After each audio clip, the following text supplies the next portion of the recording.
Hello friends, स्वागत है आप सभी लोगों का हमारे चैनल कुकिंग स्टडी में। मैं कमल बेस्ट। इस वीडियो के माध्यम से दोस्तों आपके यहाँ पर कराऊंगा वास्तविक संख्याओं का दोस्तों पार्ट नंबर 3। इसके पहले दोस्तों आपको 2 पार्ट कराए जा चुके हैं, जहाँ पर आपने महत्वपूर्ण क्वेश्चन को देखा। यहाँ पर दोस्तों आप भाग नंबर 3 में जो लगातार क्वेश्चन चल रहे हैं उन्हीं को आप लगातार श्रृंखला में देखेंगे। तो आप 2 पार्टों को देख लें दोस्तों, ताकि आपके पीछे वाले क्लियर हो जाए। उसके बाद यहाँ पर आप पार्ट नंबर 3 में आ जाइए, जहाँ पर आपको दोस्तों प्रश्नावली 1.1 के जो बचे क्वेश्चन हैं उनको यहाँ पर आज कराएंगे। तो शुरू करते हैं आराम से। आप देखें, कॉपी और पेन आप निकाल लें, ताकि आपको जो भी क्वेश्चन मिलेंगे लगातार दोस्तों आप उनको नोट करते रहेंगे। देखिए दोस्तों, क्वेश्चन नंबर 2 में आए थे हम लोग। पहला वाला क्वेश्चन आपको बता दिया गया है पिछले वाले पार्ट में। दूसरा क्वेश्चन क्या कहता है दोस्तों, दर्शाइए कि कोई भी धनात्मक विषम पूर्णांक 6q-1 या 6q-3 या 6q-5 के रूप में होता है। इसके लिए दोस्तों आपने क्या इस्तेमाल किया था, यूक्लिड, विभाजन, प्रमेय, या फिर आप कहें दोस्तों एल्गोरिथम का इस्तेमाल आपने किया था। एल्गोरिथम जो है इसका दोस्तों आपने प्रयोग किया था। ये क्या कहती है दोस्तों, माना आपके पास में कोई ए पूर्णांक है, तो ए को दोस्तों आप BQ-R के रूप में लिख सकते हैं, जहाँ पर R क्या है दोस्तों, R एक प्रकार से रिमाइंडर होता है, या फिर आप कहें शेषफल होता है दोस्तों, और B आपका होता है भाजक, और Q आपका होता है दोस्तों भागफल, या फिर आप कहें क्वांटिएंट होता है। अब यहाँ पर देखिए दोस्तों, आप पहला काम क्या करेंगे, जब भी आपको प्रूफ करना होगा तो आप ए को मान लेंगे, माना ए बराबर आपके पास में क्या है, धनात्मक विषम पूर्णांक है, धनात्मक विषम पूर्णांक। तो इससे क्या प्रूफ होगा दोस्तों, इससे आपको प्रूफ करना पड़ेगा कि ये सारे नंबर आपके दोस्तों क्या होते हैं, विषम पूर्णांक के फॉर्म में होते हैं। उसके बाद क्या करेंगे दोस्तों, आप पहला आपने मान लिया, दूसरा काम करेंगे, जो आपका बी का मान है, यहाँ पर जो आपको बी दिखता है, बी बराबर आप मान लेंगे, यहाँ पर आपको जो भी नंबर दिया होगा क्योंकि पहले, उसको दोस्तों आप बी मान लेंगे। तो यहाँ पर आपको 6 दिया है, तो आप बी बराबर 6 मान लेंगे। तो यहाँ से आप आर को निकाल लेंगे दोस्तों। देखिए दोस्तों, यदि आपका बी आपका 6 है तो आर क्या होगा, आर जो होता है दोस्तों वो आपका हमेशा ही बी से छोटा होता है और 0 के बड़ा या फिर 0 के बराबर होता है। तो यहाँ से दोस्तों आपका आर क्या हो जाएगा, 6 के छोटा हो जाएगा और 0 के दोस्तों बड़ा या फिर उसके बराबर हो जाएगा। तो यहाँ से यदि आप आर के मानों को निकालें तो आर बराबर हो जाएगा 0, 1, 2, 3, 4, 5। तो इनके आधार पर यदि आप देखें दोस्तों, तो ए के मान क्या हो जाएंगे, ए बराबर हो जाएगा दोस्तों आपका, यहाँ पर देखिए आपका ए बराबर क्या है, BQ-R है, तो बी आपका 6 हो गया, और Q-R दोस्तों पहली बार में आप 0 रखेंगे, दूसरी बार में आप 6Q-1 रखेंगे, तीसरी बार में 6Q-2 रखेंगे, चौथी बार में 6Q-3 रखेंगे, फिर आप रखेंगे 6Q-4, फिर आप रखेंगे 6Q-5। तो ये दोस्तों टोटल संभावित मान आ गए। इनको आप कहेंगे ए के दोस्तों संभावित मान। अब यहाँ पर देखिए आपने पहले ही माना था, ए क्या था दोस्तों, धनात्मक विषम पूर्णांक है, और आप जानते हैं जो यहाँ पर आपका 6Q है दोस्तों आपका, और आपका 6Q-2 है और 6Q-4 है। ये कैसे नंबर हैं दोस्तों, ये आपकी एक प्रकार से सम संख्याएं होती हैं। आप जानते हैं जो आपका सम संख्याओं का फॉर्म होता है दोस्तों, वो आपका 2m के रूप में होता है। और यदि आप इनको देखें तो पहले वाले को आप लिख सकते हैं 2 गुणा 3Q, और इसको आप लिख सकते हैं 2 गुणा, यहाँ पर देखिए आपका 2 3Q धन 1 हो जाएगा, और वैसे ही आप इसको लिख सकते हैं 2 3Q धन 2। अर्थात दोस्तों यदि आप इनको लिखना चाहें तो आपका 2m या 2m या 2m। अर्थात दोस्तों यहाँ पर आप देखते हैं ये सारे के सारे आपके सम संख्याओं के रूप में आ गए, जबकि आपने माना था ए आपके पास में क्या है दोस्तों, विषम संख्या है, तो ये तीनों मान आपके संभव नहीं होंगे। तो ए बराबर क्या हो जाएगा दोस्तों, ए के आपके संभावित मान जो होंगे, तो ए के दोस्तों आपके संभावित मान क्या हो जाएंगे, या तो दोस्तों आपका 6Q-1 के फॉर्म में होगा, या फिर आपका 6Q-3 के फॉर्म में होगा, या फिर दोस्तों आपका 6Q-5 के फॉर्म में हो जाएगा। तो आप कह देंगे दोस्तों केवल आपके संभावित मान जो होते हैं वो आपके तीनों ही दिखाई देते हैं। तो आपका यहाँ पर प्रूफ हो गया। अगला क्वेश्चन देखिए दोस्तों, क्वेश्चन नंबर 3, किसी परेड में 616 सदस्यों वाली एक सेना, आर्मी की जो सेना है दोस्तों, की टुकड़ी में 32 सदस्यों वाले एक आर्मी के बैंड के पीछे मार्च करना है। दोनों समूहों को समान संख्या वाले स्तंभों में मार्च करना है। उन स्तंभों की अधिकतम संख्या क्या होगी जिनमें वे मार्च करते हैं या फिर कर सकते हैं। दोस्तों यहाँ पर देखिए आपको देखिए अधिकतम संख्या निकालनी है, तो आप क्या कर देंगे, 616 और 32 का दोस्तों क्या निकाल देंगे, HCF निकाल देंगे। और इसके लिए आप इस्तेमाल करेंगे दोस्तों यूक्लिड विभाजन एल्गोरिथम का। कैसे निकालते हैं आप निकालते हैं दोस्तों, माना आपके पास में यहाँ पर 616 बड़ा है 32 से, तो आप क्या करते हैं 616 को दोस्तों कैसे फॉर्म में लिखेंगे, ए बराबर बी क्यू प्लस आर के फॉर्म में लिखेंगे।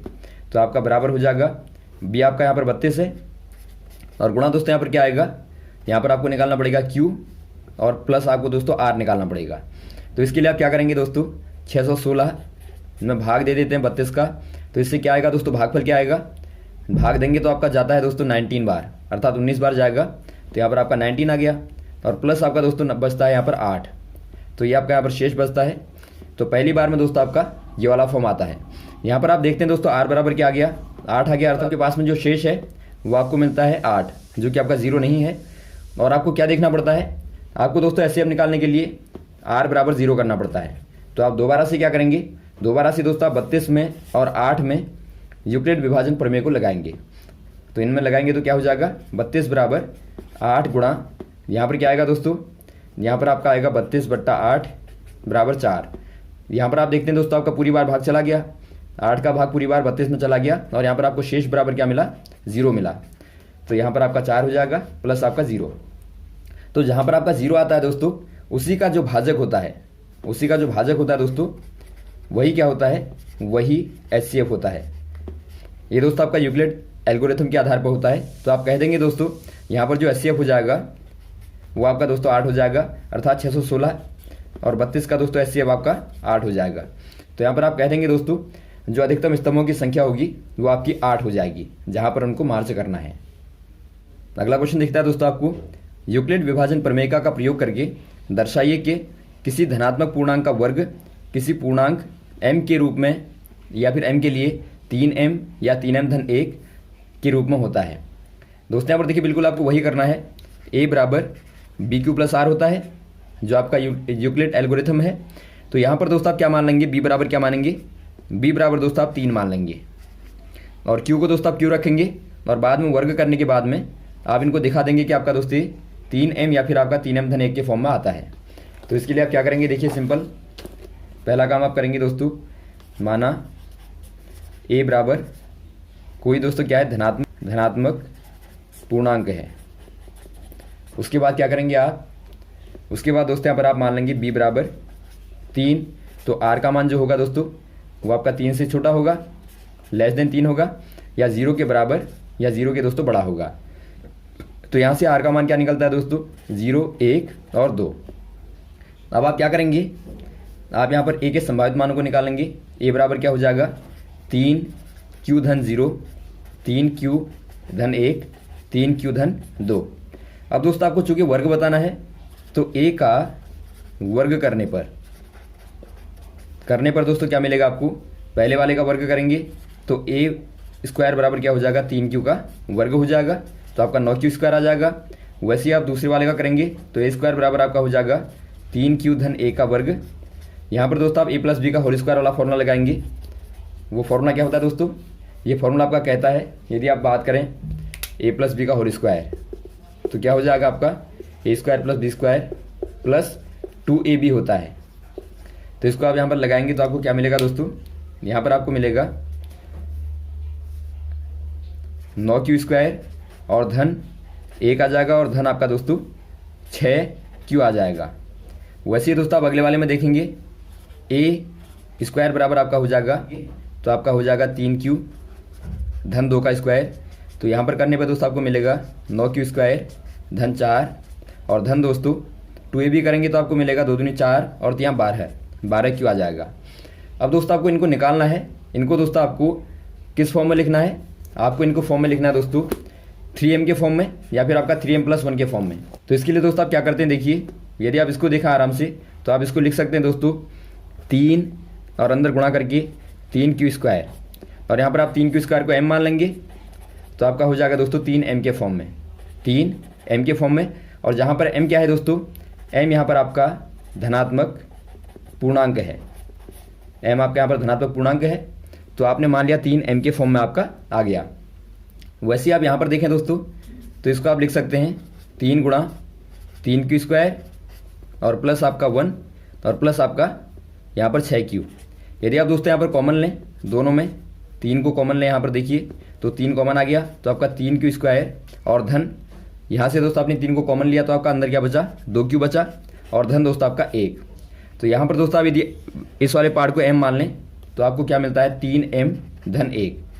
तो ये भी दोस्तों आपका 3m धन 1 के फॉर्म में आ गया।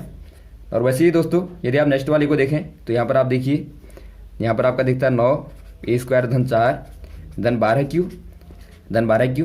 यहाँ पर आपने लिखा 3 और यहाँ पर 3q आ जाएगा, 3q² आ जाएगा और धन दोस्तों 12q और धन आप यहाँ पर लिख सकते हैं 3 और धन 1। और यहाँ पर आप देखिए दोस्तों 3 को कॉमन ले लें यहाँ पर और यहाँ पर। तो 3 कॉमन लेने पर क्या आ जाएगा, 3q² और धन 4q और धन दोस्तों 1 और बाहर आपका 1।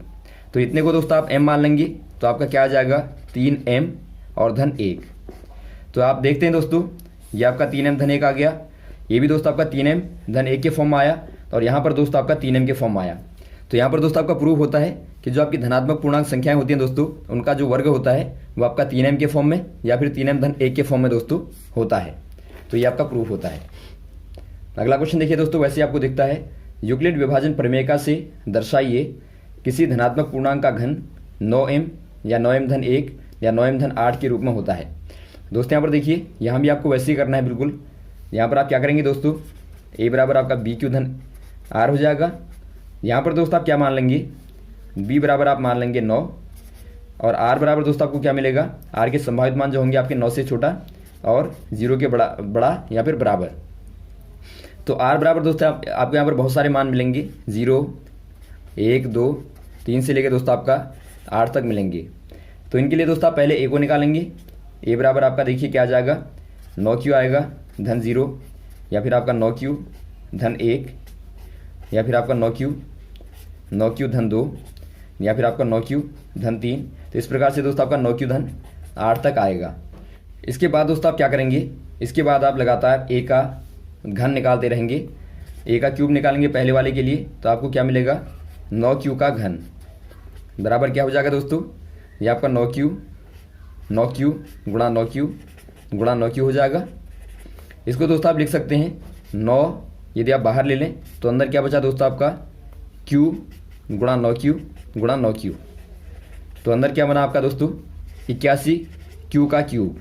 तो इसको दोस्तों आप यदि m मान लें तो आपको मिलता है 9m। और वैसे ही दोस्तों आप निकालेंगे आगे वालों को, आगे वाले में अगले वाले में देखेंगे a क्यूब निकालेंगे अगले वाले का दोस्तों, 9q धन 1 का 9q धन 1 का दोस्तों। तो आप जानते हैं जो आपका क्यूब वाला फॉर्मूला होता है दोस्तों, यहाँ पर आपका फॉर्मूला लगेगा a प्लस बी का होल क्यूब। ये आपका यहाँ पर होता है a cube plus B cube plus 3ab और a प्लस बी होता है। तो इसको आप अप्लाई करेंगे तो क्या मिलेगा यहाँ पर दोस्तों आपको 9q का क्यूब मिलेगा धन 1 का क्यूब मिलेगा धन 3 गुणा 9q गुणा 1 और अंदर आपका 9q धन 1 आ जाएगा। और यहाँ पर दोस्तों आप सॉल्व करेंगे तो आपको क्या मिलेगा, यहाँ पर भी दोस्तों आप क्या करेंगे 9 को कॉमन ले लेंगे तो आपका 9 कॉमन आ जाएगा। तो अंदर बचेगा आपका 81 q का क्यूब बचेगा और धन 1 आ जाएगा। और धन दोस्तों आपका यहाँ पर आएगा 9 गुणा 3 दोस्तों आपका 27 हो गया और q अंदर आपका आ जाएगा दोस्तों 9q धन 1। अब दोस्तों यहाँ पर आप क्या करेंगे, 9 को दोस्तों आप यहाँ और यहाँ कॉमन ले लेंगे तो बचा क्या दोस्तों आपका 9, अंदर आपका आ जाएगा 8q क्यूब और धन दोस्तों यहाँ पर आपका आ जाएगा अंदर बचेगा आपका 3q और छोटा ब्रैकेट आपका 9q धन 1 और बाहर दोस्तों आपका बचा 1। तो यहाँ पर आप देखते हैं दोस्तों यदि आप इतने वाले पार्ट को m मान लेंगे तो क्या आ जाएगा दोस्तों 9, इसके स्थान पर आप m लिख देंगे m और धन दोस्तों 1। तो यहाँ पर आप देखते हैं दोस्तों आपका 9m प्लस 1 के फॉर्म में आ गया और पहला वाला आपने देखा 9m के फॉर्म में आ गया। वैसे ही दोस्तों आप आगे वालों को भी करते रहेंगे तो वहाँ भी दोस्तों आपको क्या मिलेगा, या तो आपका 9m प्लस 1 के फॉर्म में मिलेगा या फिर दोस्तों आपको 9m प्लस 8 के फॉर्म में मिलेगा। तो इस प्रकार से आप आराम से निकाल लेते हैं। तो यहाँ तक दोस्तों आप क्वेश्चन को करें, इसके बाद में आपको कराएंगे दोस्तों भाग नंबर 4 में जो आगे वाले क्वेश्चन हैं उनको आपको लगातार श्रृंखला में कराते रहेंगे। हमारे साथ भी बने रहेगा दोस्तों। Okay, thanks. जय हिंद, जय भारत।